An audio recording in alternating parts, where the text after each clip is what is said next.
respect the person at the podium by keeping quiet, please. Thank you, Garu, for that very kind introduction. Respected Chairman of the school, Shri Vamanan, Mrs. Vamanan, Srimati Murthy, Principal, Management, parents, and last but not least, children, and of course, friends of the alumni from past years. At the outset, let me convey my gratitude to the school management for making it possible for all of us to be here on this wonderful occasion of the Founders' Day. Let me also mention a very special word of thanks to the alumni team that has taken so much effort to get all of us here together to celebrate this wonderful day. As I was driving through the gates of Vrindavan, I remembered two occasions. Both occasions, I was trying to choke back my tears.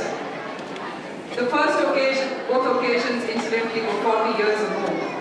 I know that most of you here are probably less than 15, so 40 years would probably seem like a historical period. But you realize that 40 years actually passes by fairly fast. And one of the things about school is that 40 years seems like it never went away. It seems like yesterday.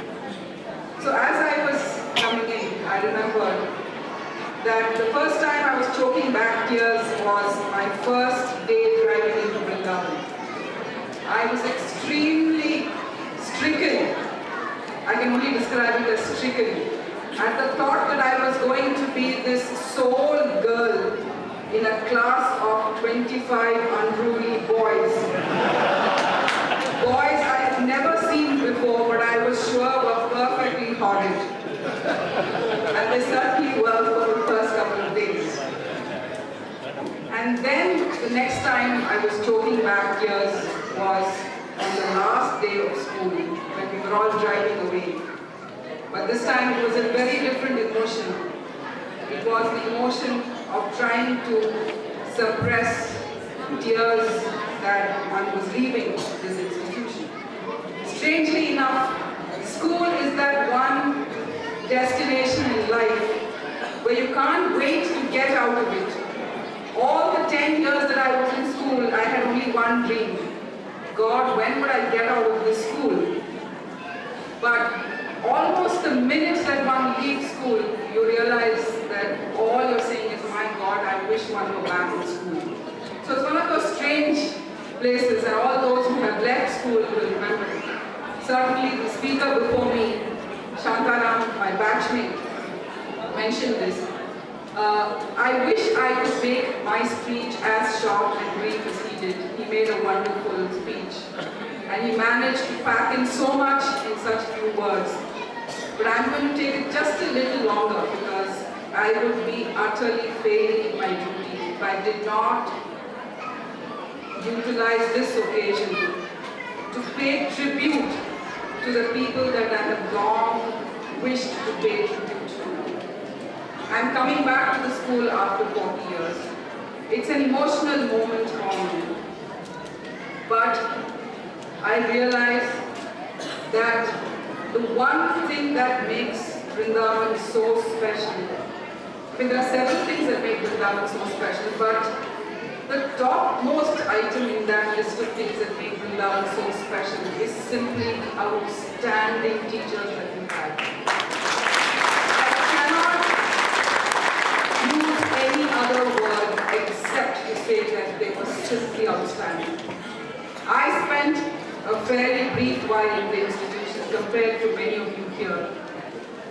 But the impressions that are left in one's mind do not really bear relation to the amount of time that you spend in an institution. Every single word that those teachers spoke in those classes has been so deeply and indelibly imprinted on my mind. I have several institutions after that. I had the privilege of studying in some of the finest institutions in the country. I had the privilege of going and studying in Paris.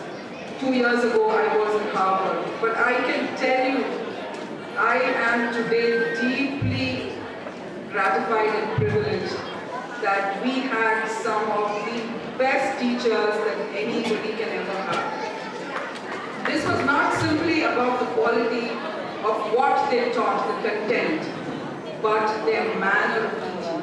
And I want to mention 3 specific qualities here. First of all, it didn't matter who you were. It didn't matter that you were an academically bright kid or you were not a bright kid.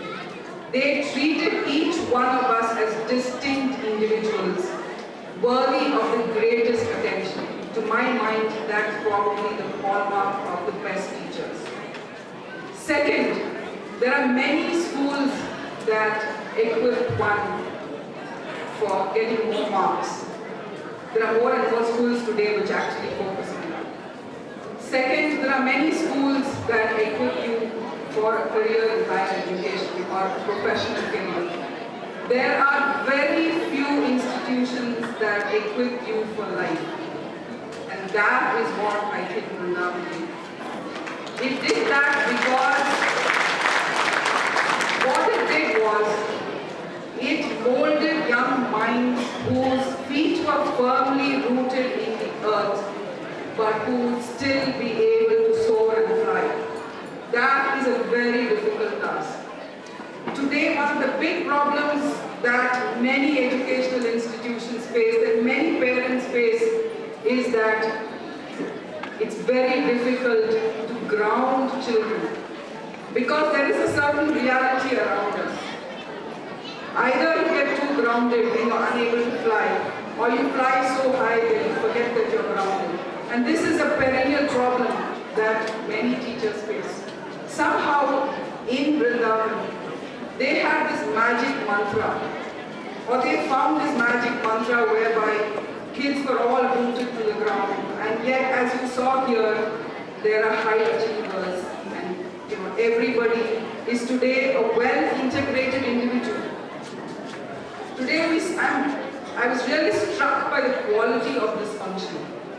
I must specifically mention, on behalf of the entire alumni, commend the principal and the management for the manner in which this function has been conducted. It has been so professionally done, but at the same time it also managed to showcase so much talent, creativity, discipline, cultural diversity. I mean, so many things that it was very impressive. What I wanted to mention here was that clearly the alumni can go away happy in the thought that some things never change.